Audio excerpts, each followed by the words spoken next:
College जीवनामध्ये अशाच प्रकारची जांबुवंतरावांची भाषणं आम्ही ऐकत असतो. त्यांचं वय 85 असं सांगितल्यामुळे कळतं, पण डोळे मिटून भाषण ऐकलं तर तेच ऐकतो आहे असं वाटतं. असे आमचे आदरणीय श्री जांबुवंतराव धोटे, मंचस्थ या प्रतिष्ठानचे सर्व मान्यवर,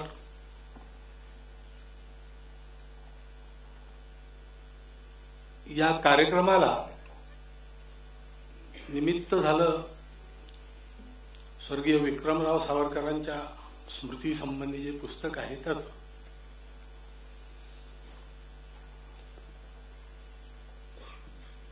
त्यांना सुद्धा आम्ही दुरूनच पाहिलंय, भाषणं त्यांची ऐकली आहेत, परंतु सावरकर कुटुंबियांशी संबंध हा जास्त जवळचा आहे. त्यानिमित्ताने आणि तारीख ठरवता योगायोग असा झाला की हीच तारीख मोकळी होती आणि त्यामुळे स्वातंत्र्यवीर सावरकरांच्या आत्मार्पणाच्या दिवशी स्वातंत्र्यवीर स्मारकात उभं राहायचं भाग्य मला मिळालं.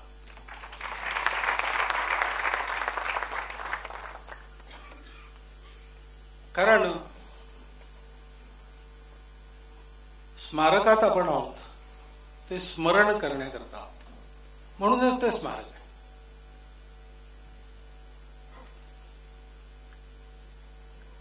आणि ज्यांच्या स्मारकांमध्ये सगळेच लोक येतात, केवळ रक्ताच्या नात्यातले आणि प्रेमाच्या नात्यातलेच येतात असं नाही, सगळेच येतात. सावरकरांचं ज्यांनी केवळ नाव ऐकलंय, केवळ पुस्तक वाचलंय अशी लोक येतात. त्यांचं स्मरण हे जनप्रवाहाला वळण लावण्याकरता आवश्यक असलेले काम प्रत्येकाने करण्याचं असतं. मार्गाधारे वर्तावे, विश्वमोहरे लावावे असं संतांच्या बाबतीत म्हणतात. पण संत म्हणजे केवळ आध्यात्मिक उपासना करणारे नाही, तर त्या अंतरात्म्याचं नित्य भान ठेवून जगामध्ये जे कर्तव्य उपस्थित झालं असेल त्या कर्तव्य पालनाचं मूर्तिमंत असं जीवन जगणारे सगळे लोक संत आहेत असं मी मानतो. आणि त्याच्यामुळे दीपस्तंभासारखी त्यांची जीवनही पथप्रदर्शक असतात. आजच्या परिस्थितीचं फार नेमकं वर्णन जांबुवंतरावांनी केलं. परिस्थितीचं वर्णन करायचं असं म्हटलं तर मग आपल्या डोळ्यापुढे पुष्कळ गोष्टी येतात. त्या वेळचे इंग्रजीत म्हणतात इश्यूज, ते इश्यूज उभे राहतात. आर्थिक परिस्थिती, मग त्याचा अर्थसंकल्प, त्याच्यावर इथे भाषण होणारच आहे. अशा अनेक गोष्टी विस्तारपूर्वक डोळ्यासमोर येतात. अनेक संकटांचीही मोजणी केली तर संख्या भरपूर आणि संभावनांची मोजणी केली तर संख्या भरपूर अशी परिस्थिती आहेच. जगापेक्षा भारताची परिस्थिती आज बरी आहे, खूप चांगली नसली तरी बरी आहे. परंतु सगळ्या परिस्थितीच्या मुळाशी गोष्ट काय आहे?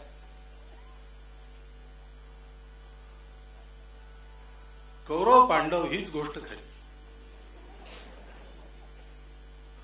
परिस्थिती अनुकूल कोणाची होती हो? परिस्थिती अनुकूल कौरवांची होती.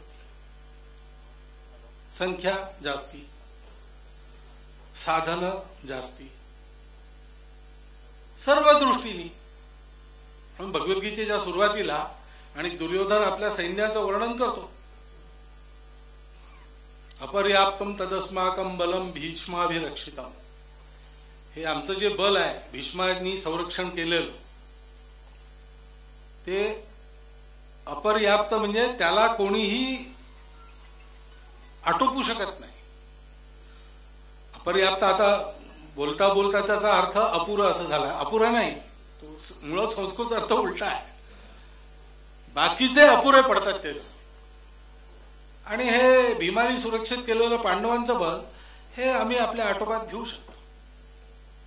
पर्याप्तम तू इदमितेषाम. पण मग काय फरक झाला? यतो धर्मस्ततो जया. आणि धर्म म्हणजे पूजा नाही.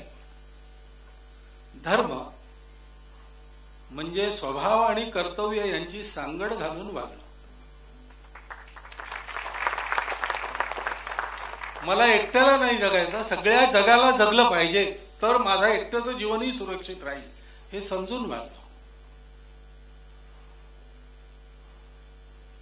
सावरकरांनी सगळ्यात पहिली गोष्ट केली, हिंदू या शब्दाला चिकटलेला एक संकुचित अर्थ त्यांनी दूर केला.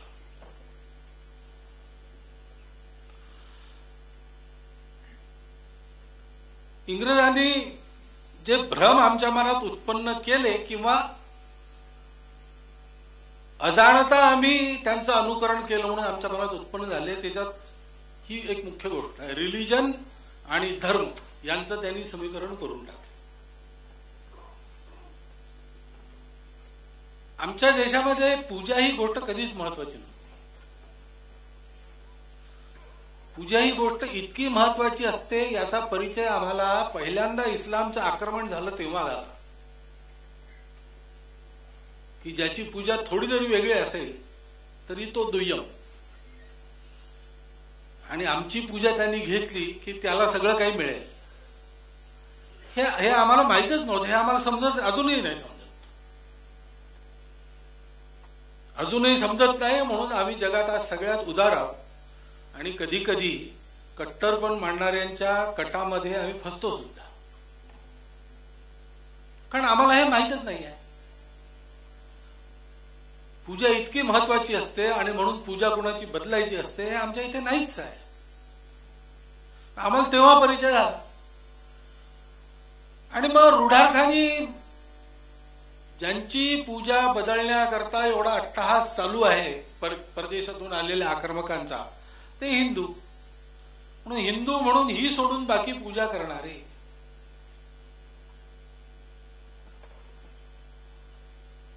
असा तो अर्थ रूढ झाला. पण हिंदू ही आमची ओळख आहे. जे लोक पूजा ही फार महत्वाची मानत नाही, पूजेचं स्वातंत्र्य प्रत्येकाला आपल्या मताप्रमाणे आहे. पूजा कोणाची काही असेल तरी तो एक सदाचार ठेवेल तर तो त्याला श्रेयही मिळेल आणि प्रेयही मिळेल. त्याचा समुत्कर्षही होईल, भौतिक उन्नतीही होईल आणि मरताना त्याला समाधानी राहील. मृत्यूपर्यंत जीवन आहे असा ज्यांचा विश्वास आहे ते म्हणतात त्यांना मुक्ती मिळते नंतर.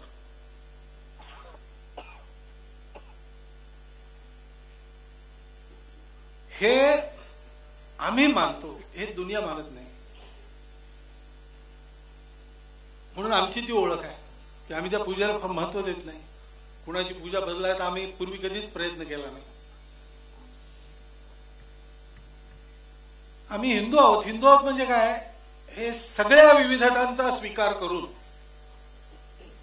ही सगळ्या विविधतांचा स्वीकार करण्याची बुद्धी ज्यात व्हावी असं समृद्ध जीवन ज्या भूमीच्या सुजल सुफल मलयज शीतलतेमुळे आम्हाला मिळालं, त्या भूमीला आपली मातृभूमी मानून हे असं जीवन जगण्याचा आदर्श सर्व प्रकारचे कष्ट सहन करून ज्यांनी आमच्या जीवनात उपस्थित केला, त्या आमच्या महापुरुष पूर्वजांचा गौरव करत आणि त्या संस्कृतीप्रमाणे वागायचा प्रयत्न करत आम्ही पुढे जात असतो. ती आमची ओळख आहे. ते आमच्या राष्ट्रीयत्वाचं गमक आहे.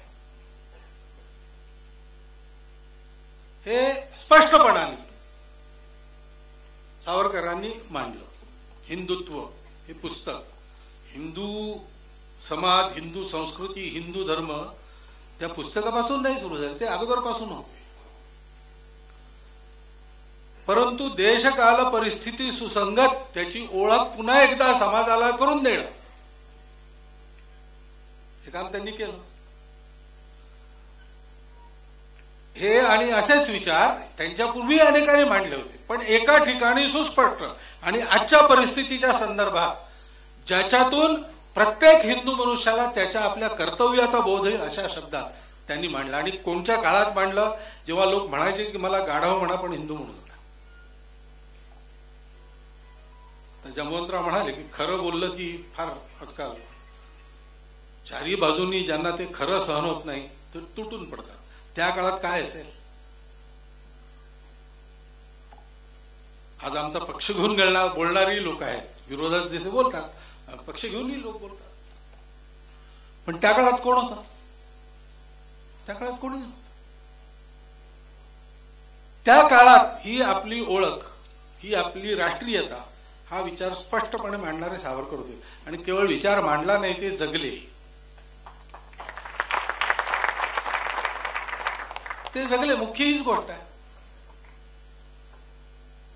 बौद्धिक भ्रम घरात बसून पुस्तकं लिहून सुद्धा बौद्धिक स्तरावर दूर केल्या जाऊ शकतात, परंतु बौद्धिकता व्यावहारिकतेमध्ये आणायची, सगळ्या विपरीततांना सहन करून आणायची आणि जगून दाखवायची, तर परिवर्तन येतं. ते सावरकरांनी केलं.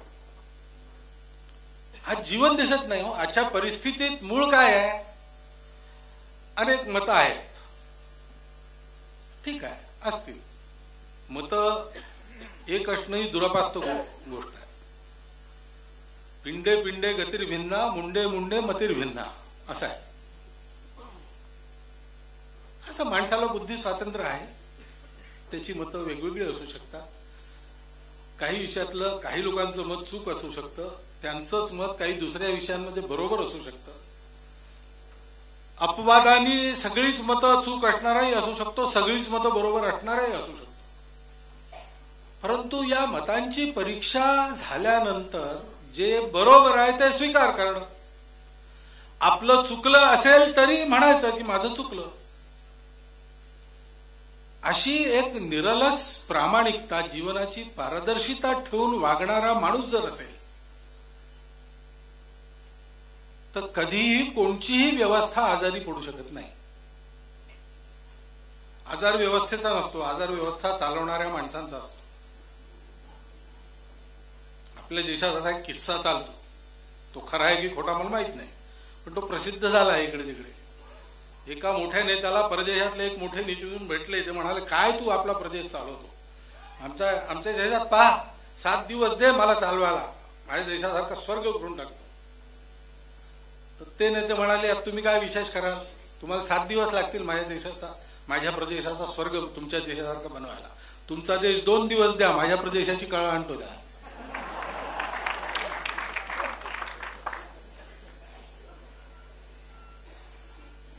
माणूस चालवणारा कसा आहे? सावरकरांचं स्मरण काय करायचं की अशी घोर व्यवस्था, कौरव पांडव कुठे शोधायचे? सापडतच नाहीत. सगळीकडेच दिसतात. इतके रावण दिसतात की राम कुठून आणू असा प्रश्न पडतो. असे जेव्हा ठाव सुटतो तेव्हा असे महापुरुष जन्माला येतात. ते आपल्या जगण्याने हा सगळा प्रवाह सावरतात, विस्कळीत होऊ देत नाही. मार्गाधार्य वर्तून सगळं विश्व मोहरे लावतात. सावरकर हे त्या कोटीचे महापुरुष होते.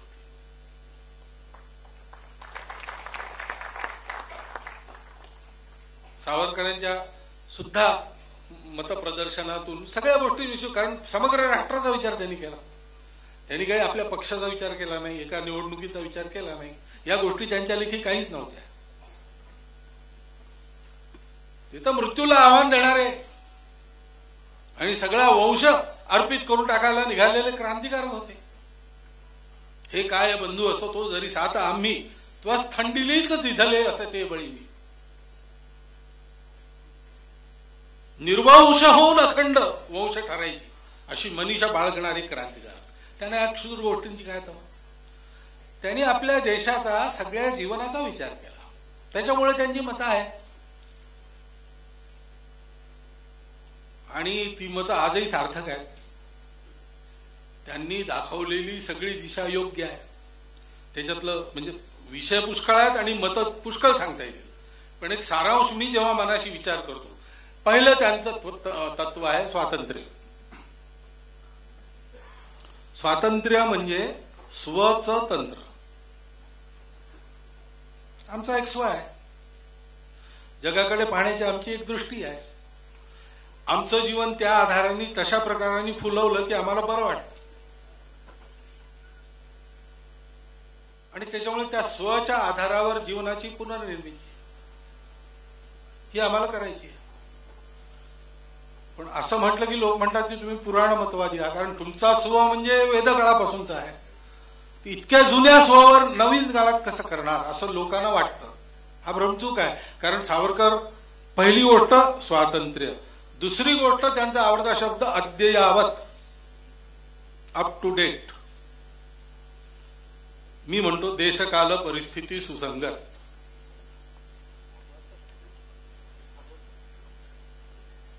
जुन्या सगळ्या गोष्टींची समीक्षा करू आणि जे टाकाऊ असेल ते टाकून देऊ. आणि एखाद वेळेस आमच्या पूर्वजांच्या काही चुका असतील तर त्या चुकाही पुढे चालू नाही ठेवणार, त्या सोडून देऊ. आम्ही त्या परंपरांचा धिक्कार करू आदरपूर्वक, पूर्वजांविषयी आदर. पण ती परंपरा जी रूढी बनून आमचा गळफास बनली आहे तिचा धिक्कार.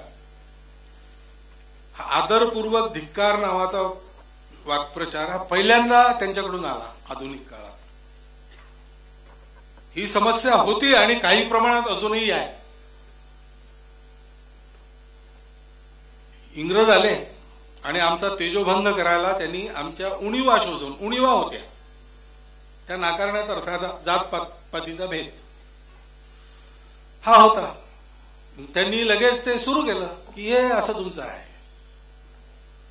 तर त्याची जी प्रतिक्रिया झाली आमच्या समाजात पहिल्यांदा ती अशी नाही झाली की हे आमचं आहे तर ठीक आहे आम्ही दुरुस्त करू, तुम्हाला काय करायचं. ती प्रतिक्रिया अशीच नाही नाही हे तुम्ही याचा विरोध करता का, मग हे आमचं आहे तर हेच बरोबर आहे.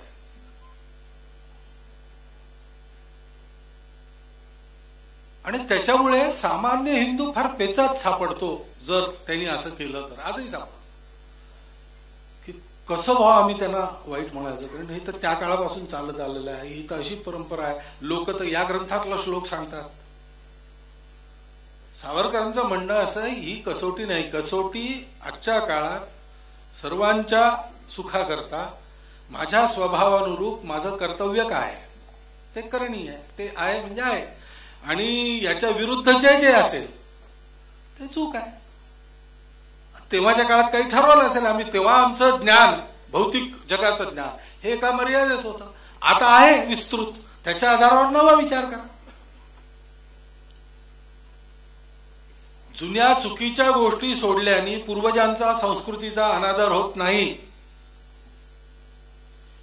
मानसिकतेतून समाजाला बाहेर काढणारा हा विचार त्यांनी दिला. अप टू डेट, अद्ययावत, श्रुती स्मृती पुराणोक्त नाही असं त्यांनी स्पष्ट म्हटलंय.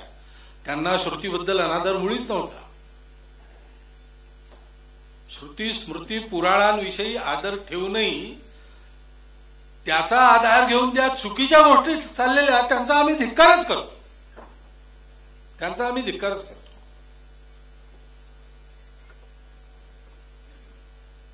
हा दुसरा त्यांचा आवडता शब्द अद्ययावत.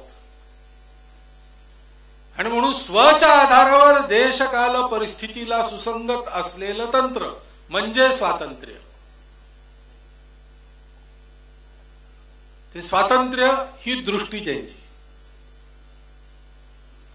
आणि हे स्वातंत्र्य नुसतं असं तत्वाच्या बळावर चालत नाही. तत्वाला बळच नसतं. तत्वाच्या मागे आचरणाची शक्ती असावी लागते आणि तत्वाच्या मागे संरक्षणाची शक्ती असावी लागते. बिना शक्तीने काही होत नाही. म्हणून शक्ती ही दुसरी गोष्ट. मग भारत हा एक सामरिक दृष्टीने सुसज्ज देश पाहिजे. स्वतंत्र भारत असाच पाहिजे. भारताला कोणावरही आक्रमण करायचं नाही. भारताला जगात युद्ध नको आहे, अगदी बरोबर आहे, प्रश्न तो नाही आहे. तुम्हाला ज्या जगात राहायचं आहे त्या जगाला काय पाहिजे? जोपर्यंत सगळ्या जगावर तुमच्या विचारांचा प्रभाव होत नाही, तुमचं उदाहरण पाहून लोक जगात वागत नाही, तोपर्यंत जगात लोक कसे वागतात त्या अनुरोधाने तुम्हाला तयार राहायला पाहिजे. स्वातंत्र्य मिळाल्यानंतर आम्ही या वेड्या कल्पनात सापडलो की आता काय दुसरं महायुद्धात इतका मोठा फटका जगाला बसलाय की जग काही आता युद्धाच्या भानगडीत पडणार नाही. सेना वगैरे या सगळ्या गोष्टी असंदर्भित आहेत. हळूहळू कमी करायला सुरुवात केली, त्याची फळं आम्ही भोगली. आमच्या पंतप्रधानांनीच म्हटलं की आजपर्यंत आम्ही एका स्वप्नात वावरत होतो, आता आम्ही जमिनीवर आलो. स्वातंत्र्य सावरकरांनी स्वातंत्र्यापूर्वीपासून स्वतंत्र भारताच्या जीवनाची कल्पना करत असताना सामरिक दृष्टीने सुसज्ज स्वसंरक्षणक्षम अशा भारताची कल्पना आणि त्या दृष्टीने तरुणांचं प्रशिक्षण. युद्धामध्ये इंग्रजांच्या सैन्यात जा असा प्रचार त्यांनी का केला? इंग्रज त्यांना आपल्या देशातून जायला हवे होते, ते काही इंग्रजांचे मित्र नव्हते, शत्रूच होते. परंतु हा जो अनुभव आहे सामरिक, हा आज स्वातंत्र्य युद्धाकरता आणि उद्या स्वतंत्र भारताच्या संरक्षणाकरता कामी येईल. नवी पिढी आमची तयार झाली पाहिजे. पारतंत्र्याच्या जोखडाखाली ती तयार होत नव्हती. सावरकरांच्या दूरदर्शित्वाची किती उदाहरणं द्यावी. त्यांचं एकूणच एक सगळं जे दर्शन आहे, शिक्षणाविषयी त्यांचं विचार, आर्थिक दृष्टीने त्यांचे विचार, हे सगळे विचार, आणि भाषा अद्ययावत असली तरी सगळ्यांच्या लक्षात येईल नीट अध्ययन केलं तर की त्याचा उगम आपल्या या सनातन स्वमध्ये आहे. आणि म्हणून असा बळकट देश उभा राहायचा तर त्या बळकट देशाच्या शक्तीचा मूळ उगम हा समाजाच्या एकतेत असतो. सामाजिक समरसता. तुम्ही आम्ही सकल हिंदू बंधू बंधू. सुधारणा त्यांनी मंत्र दिला, म्हण शिवेन, म्हण सोबत भोजन करेन, म्हणजे ही शतकाशतकांची बेडी गळून पडेल. मीमांसा करत बसायला नको, कुणामुळे आलं का नाही आलं, जाईल कसं. वागायला सुरुवात करा. भर आचरणावर आहे.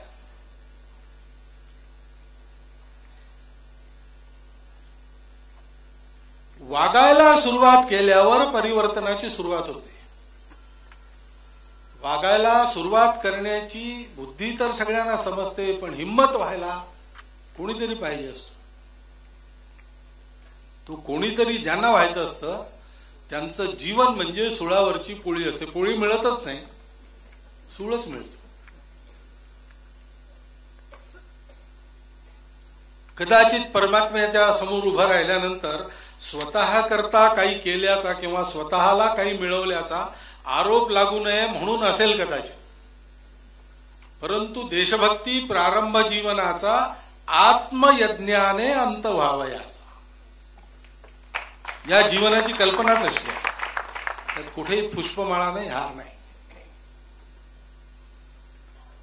स्वामी विवेकानंदांनी गुरु गोविंद सिंगांचं उदाहरण दिलं की त्यांच्यासारखे लोक पाहिजेत. जीवनभर त्यांनी आपल्या समाजाकरता खस्ता घालल्या. 4 पुत्र निर्वंश झाला. राज्य सोडून परांगदा व्हावं लागलं आणि परांगदा अवस्थेत मरण आलं. आणि हे सगळं करता समाजाने त्यांना कधीही चांगलं म्हटलं नाही, शिव्या दिल्या, तरी हसत हसत स्वीकार करत त्याच समाजाच्या संरक्षणाकरता मृत्यूपर्यंत, आपल्या शेवटच्या श्वासापर्यंत सगळी शक्ती त्यांनी लावली.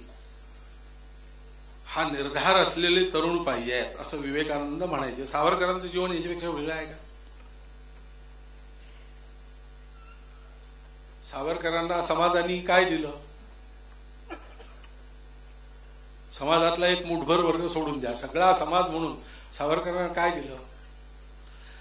देशाच्या स्वातंत्र्याकरता 2 जन्मठेपेची शिक्षा झाल्यानंतरही त्या आक्रमकांना खडसावून की तोपर्यंत तुमचं राज्य राहणार आहे का अशा हिमतीने त्या सगळ्या गोष्टींना सामोरा जाणाऱ्या क्रांतिकारकाला स्वतंत्र देशामध्ये काल लाजिरवाण्या आरोपाच्या अभियोगाकरता पिंजऱ्यात उभा राहावं लागलं.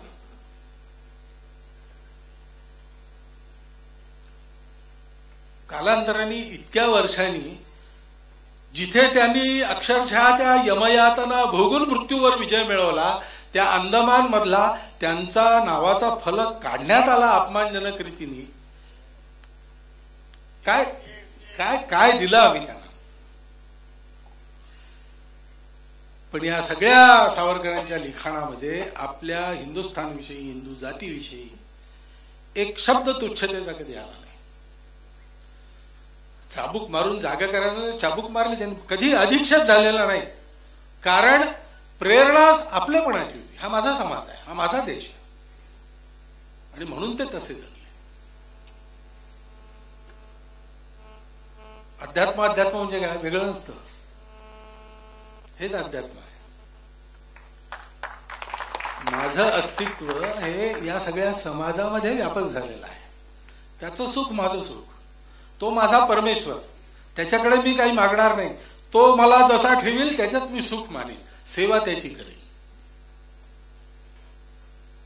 अशा प्रकारचं एक व्रतस्थ जीवन ज्यांनी जगलं, आजच्या परिस्थितीत मुळात ज्या काही विकृती आहेत किंवा त्रुटी आहेत किंवा दोष आहेत जे काढून टाकायला हवे असेल, ते जर करायचं असेल तर आपल्याला सावरकर आपल्या स्मृतीत असलेच पाहिजे. प्रामाणिकपणाने, निस्वार्थ बुद्धीने, तनमन धनपूर्वक केवळ देशाचं हित डोळ्यापुढे ठेवून त्यांनी संपूर्ण जीवन कंठलं. सुखोपभोग मिळायची आशा असताना सुद्धा त्याकरता मुळीच प्रयत्न केले नाही. व्यक्ती म्हणून जे स्वाभिमानाने जगले आणि सगळ्या देशाला स्वाभिमानाच्या जीवनात नेऊन ठेवलं, अशा व्यक्तींचं स्मरण करायचं असेल तर स्वातंत्र्यवीर विनायकराव दामोदरपंत सावरकर यांचं नाव पहिलं आहे आधुनिक भारतात. आणि म्हणून आज किशोरावस्थेत असलेल्या 10वी 12वीतल्या बालकांपासून तर सावरकरांचा काळ प्रत्यक्ष पाहिलेल्या वृद्धांपर्यंत सगळ्यांचं स्फूर्तीस्थान सावरकर आहे. ते जीवन आलं पाहिजे आपल्या जीवनात. कदाचित तितकं प्रखर येणार नाही, पण सर्व शक्तीनिशी ते व्रत पुढे चालवायचा प्रयत्न आपण करू शकतो की नाही. सूर्याला इच्छा झाली सुट्टी काढायची, 7 दिवस सुट्टीवर जाणार, मग चार्ज कोणाला द्यायचा? बोलवली सभा सगळ्या प्रकाश देणाऱ्या वस्तूंची. सगळ्या म्हणाले, तुम्ही नसताना आम्ही तुमची बरोबरी कशी काय करणार? पण एक मिळमिळती पणती उभी राहिली. ती म्हणाली, तुमची बरोबरी करू नाही शकणार, पण मी एक वचन देऊ शकते, तेल आणि वात असेपर्यंत मी जळत राहील. आपण स्वातंत्र्यवीर विनायकराव सावरकर होऊ शकणार नाही, ठीक आहे, पण आपण आपली तेल आणि वात असेपर्यंत जळत राहू शकतो की नाही? स्वातंत्र्यवीर सावरकरांच्या भाषणातल्या शब्दाशब्दामध्ये, सावरकरांच्या लिखाणातल्या प्रत्येक अक्षरामध्ये जी देशभक्ती अनुभवायला येते, जशी स्वामी विवेकानंदांच्या शब्दात अनुभवायला येते, ती देशभक्ती आपण आपल्या मर्यादित जीवनात आपली शक्ती जितकी आहे तितकी सर्वपणाला लावून आणू शकतो की नाही? ते करायची जरूर आहे, कारण इलाज तोच आहे. परिस्थिती अनेक प्रकारची आहे, त्याच्या उपायाची मतं सुद्धा पुष्कळ आहेत, पण उपाय प्रयोग करून पाहिल्यानंतर लक्षात आलं की चुकलं आहे, तर ते पाठीमागे घ्यायचा प्रामाणिकपणाही आहे. स्वतःकरता काही नको, देशाकरता करतोय. देशाकरता करत असू तर भ्रष्टाचार नावाची वस्तूच राहणार नाही. आम्ही जे जीवन जगतो ते जीवन जर समाजाकरता जगत असू, आत्मनो मोक्षार्थम जगत हिताय, असा जर आमचा बाणा असेल, स्वतःचं जीवन त्याला डाग लागू देणार नाही आणि देशावर संकट येऊ देणार नाही, या 2 तटांमधून जर आमचा जीवन व्यापार चालू असेल, कुठल्याही क्षेत्रात, नेत्यांपासून तर सामान्य माणसापर्यंत, त्या देशामध्ये भ्रष्टाचार राहू कसा शकेल? त्या देशामध्ये फितूर गद्दार येतील कुठून? त्या देशाला दुःख दैन्य पाहायचा प्रसंग येईलच कसा? तो देश विश्वगुरु झाल्याशिवाय राहणार नाही. पण तसा तो देश व्हायचा असेल तर आपल्याला वारसा पुढे चालवला पाहिजे. आणि हा वारसा पुढे चालवणारे लोक आहेत. ते असल्यामुळे आज मी इथे मंचावर उभं राहून तुमच्याशी बोलतोय.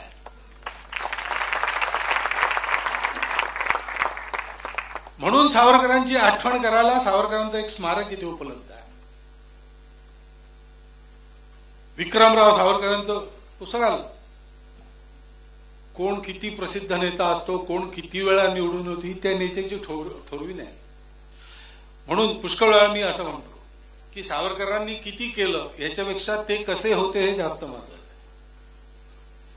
कारण कोण किती करतो त्याला परिस्थिती कारणीभूत असते.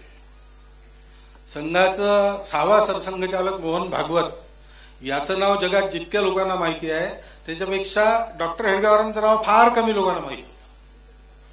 याचा अर्थ मोहन भागवत श्रेष्ठ होत नाही. कारण मोहन भागवत किती लोकांना माहिती आहे हा प्रश्न नाही आहे. मोहन भागवत काय आहे. डॉक्टर हेडगेवार किती लोकांना माहिती आहेत हा प्रश्न नाही. डॉक्टर हेडगेवार काय आहेत हा प्रश्न आहे.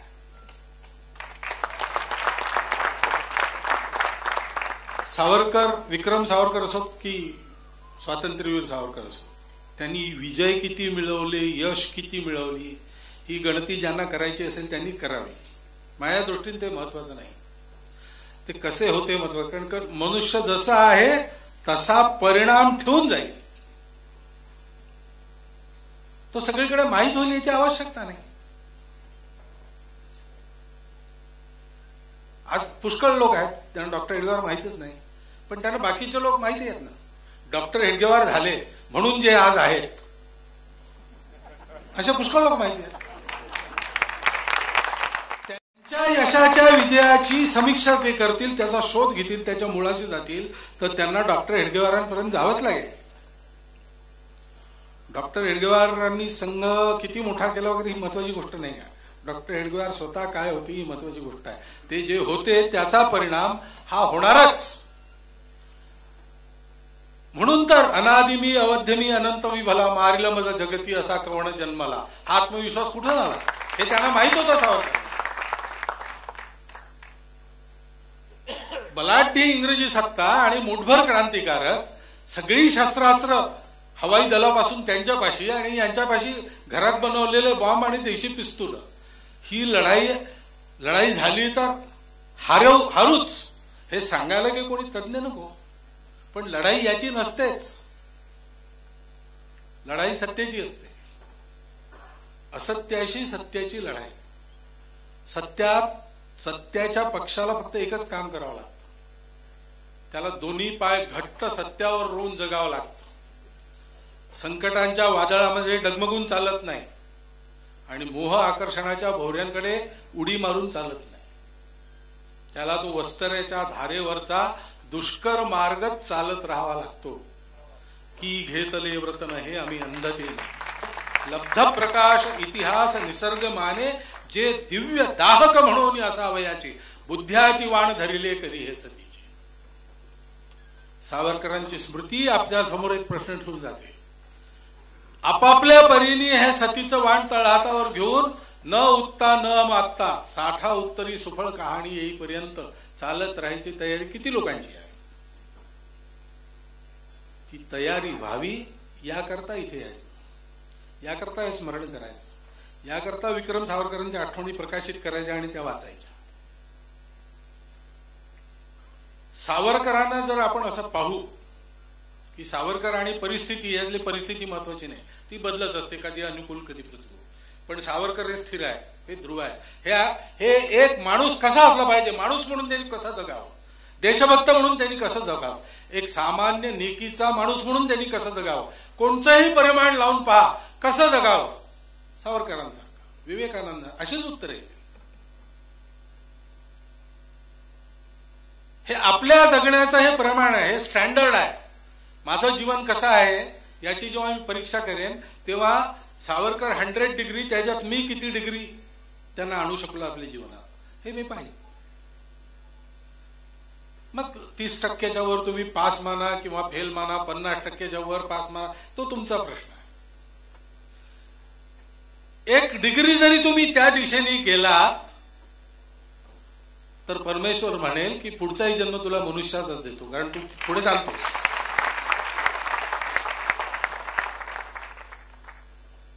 पण एक कणभर जरी त्या दिशेने आपल्याला सावरकर माहिती असून, त्यांचं स्मारक आपल्या देशात असून आपण गेलो नाही, तर मग आपल्यासारखे करंटे आपणच. सगळ्या परिस्थितीचा उपाय इथेच आहे. या परिस्थितीमध्ये जी संकट दिसतात, चांगलं वागायचं असले, या परिस्थितीमध्ये वाईट वागण्याची जी बक्षिसं दिसतात, त्या बक्षिसांना धुडकारून आणि वादळ वाऱ्यांना न घाबरता त्या रस्त्यावर जसे हे सगळे लोक गेले तसे आम्हीही जाऊ आमच्या परीने. ते 1000 पावलं धावत गेले, आम्ही मोठ्या कष्टाने एक पाऊल उचलून एक पाऊल पुढे जाऊ, पण त्याच दिशेने जाऊ. हा जर संकल्प आपण घेतला तर मग सावरकर आणि ही परिस्थिती यांचं नातं काय? गढूळ पाणी आणि तुरटी यांचं नातं काय? गढूळ पाण्यामध्ये तुरटीचा कडा थोडासा फिरला, बस पाणी आपोआप स्वच्छ. या गढूळ पाण्यामध्ये तुरटीचं काम आपापल्या ठिकाणी आपण करू, कमी जास्त ताकदीने करू, पण दृढतापूर्वक तीच दिशा ठेवून करू. तर मग या मार्गावर तुझं साठी मरण ते जनन, तुझं वीण जनन ते मरण, असा रस्ता आहे. या रस्त्यावर चालायचं आहे. ते पुरुषार्थी जीवन आहे, ते आदर्श हिंदू जीवन आहे, ते योग्य भारतीय जीवन आहे. सामान्य माणसाचं असो, थोर पुरुषाचं असो, ते जीवन ज्या ठिकाणी जितक्या प्रमाणात जगल्या जाईल तितक्या प्रमाणात परिस्थिती आपोआप ही सहाय्य करेल. दैव म्हणेल की तुझा पुरुषार्थ पाहतो आम्ही तुला अनुकूल. सावरकर आणि परिस्थिती म्हणजे काय? तर संकट आणि उपाय. परिस्थिती जर संकट असेल, सावरकर उपाय आहे. परिस्थितीचा तुम्ही कसाही विचार करा, ती किती चांगली असो की वाईट असो, जर सावरकर असतील तर ती परिस्थिती बदलणार हे निश्चित. ही बदलण्याची खात्री, हमी आपण उभी करू शकतो, कारण स्मृतीत आपल्या सावरकर आहेत. स्मृतीतून ते आपल्या कृतीत येतील. त्यावेळेला आपणही तितक्या अंशाने सावरकर बनू. आणि गावोगाव आणि वस्ती वस्तीत असे अंश मात्र सावरकर जरी उभे राहिले, तुझे तेज अंगी शतांशे जरीही उजाळून देऊ दिशा दाई दाई. दाही दिशा उजळल्याचं दृश्य आपल्या पुरुषार्थांनी आपण उपस्थित केलाय. हे आपल्या सर्वांना पाहण्याची स्थिती आणण्याची प्रेरणा या संपूर्ण स्मृती वर्षामध्ये मिळावी ही एक शुभकामना देतो आणि धन्यवाद देऊन माझे 4 शब्द सांगतो.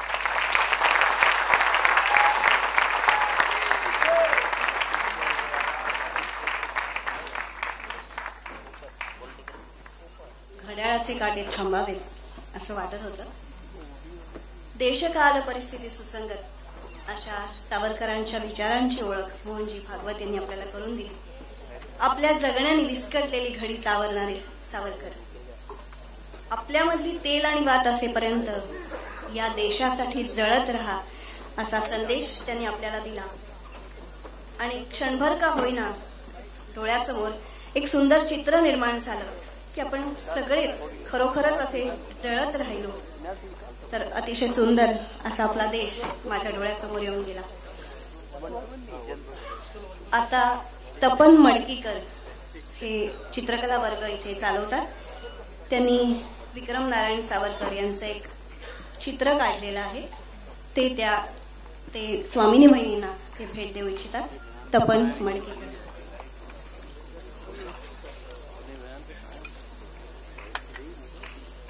प्रिंट आर्ट असं म्हणतात त्याला. गेले 1.5 महिना तो त्याच्यावर काम करतोय.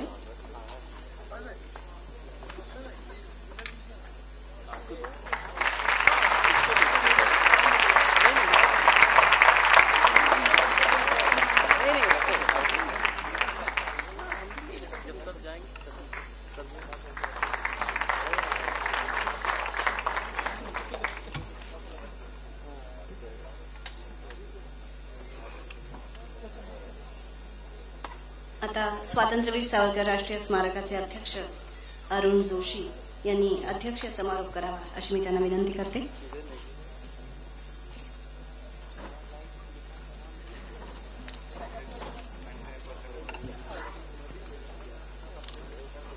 आदरणीय सरसंघ चालक मोहनजी भागवत आणि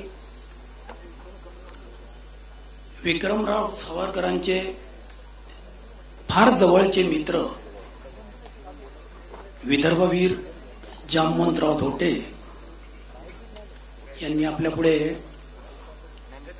विचार मांडल्यामुळे आता फारसं काही सांगावं असं मला काही वाटत नाही.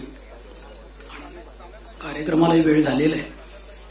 मी या प्रसंगी एवढं सांगेल की याची 50 वर्ष जी झालेली आहे त्याची सुरुवात या दोघांच्याही माध्यमातून झालेली आहे. शुभारंभ फार चांगला झालेला आहे. आपण सर्वांनी वर्षभर स्वातंत्र्यवीर सावरकरांचा विचारांचा प्रसार वेगवेगळी कार्यक्रम घ्यावी एवढं या प्रसंगी मी आपल्याला सांगेल. आज प्रतापराव वेलकरांच्या पुस्तकाचं प्रकाशन या ठिकाणी केलेलं आहे. ते या ठिकाणी येऊ शकले नाही. ते दवाखान्यामध्ये त्यांना घरी पडलेत आणि ते ऍडमिट आहे. पण त्यांनी या कार्यक्रमाला शुभेच्छा दिलेल्या आहेत आणि त्यांच्या मंडळी या ठिकाणी घरची मंडळी आलेले आहेत. ठिकठिकाणी कार्यक्रम घेण्याचा प्रत्येक स्मारकांनी प्रयत्न केलेला आहे. मी या प्रसंगी एवढं एक सांगतो की अंदमानमध्ये स्वातंत्र्यवीर सावरकर विमानतळाला सावरकरांचा पुतळा आम्ही या ठिकाणी भेट दिलेला आहे. तो विमानतळावर आहे आणि आवर्जून बहुतेकांनी तो पाहिलेला आहे. पण अजूनपर्यंत आता तिथे सगळी मिटवलेलं आहे. ते आता तुम्ही पुढाकार घेऊन ते करावं एवढं या प्रसंगी मी आपल्याला सांगेन आणि मला अध्यक्ष समारोप करेल.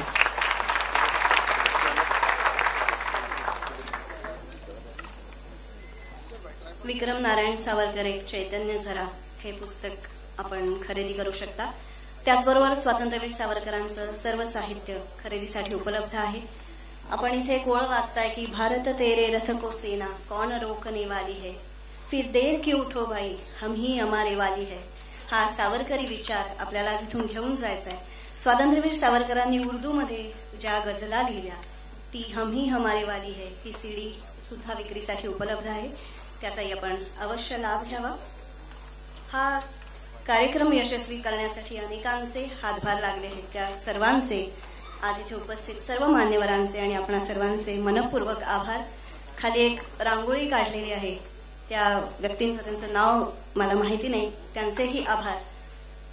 आत्ता आपण बौद्धिक खाद्य आपल्याला खूप मिळालेलं आहे.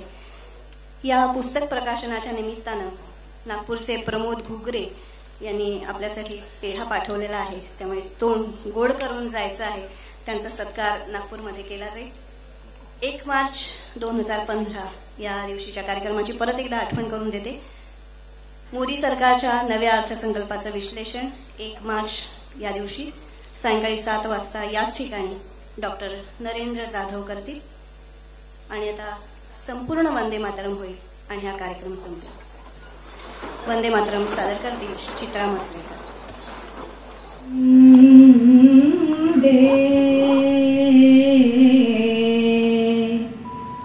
मातरम सुजलाम सुफलाम मलयज शीतलाम सस्य श्यामलाम मातरम वन्दे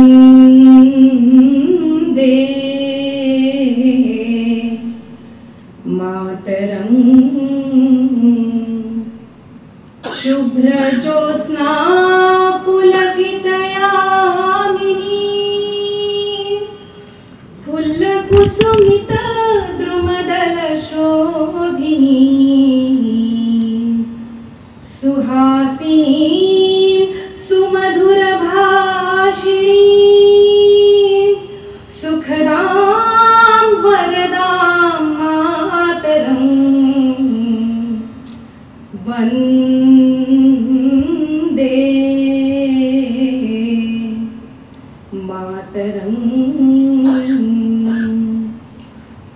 कोटि कोटि कंठ कल कल निनाद कराले कोटि कोटि भुजैर धृत खर करवाले के बोले माँ तुमी अबले बहुबलधारिणी नमामि तारिणी रिपुदल वारिणी मातरं वन्दे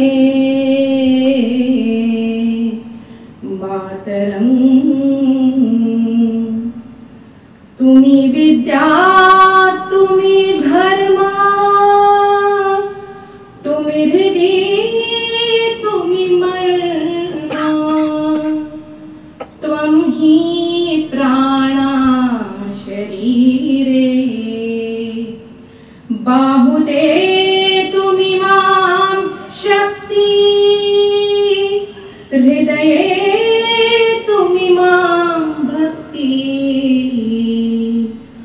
तुमारई प्रतिमा गडी मंदिरे मंदिरे मातरं वन्दे मातरं त्वं हि दुर्गा दश प्रहरणधारिणी कमला कमलदल विहारिणी वाणी विद्यादायिनी नमामि त्वां नमामि कमलां अमलां अतुलां सुजलां सुफलां मातरं श्यामलां सरलां सुष्मितां भूषितां धरणीं भरणीं मातरं वन्दे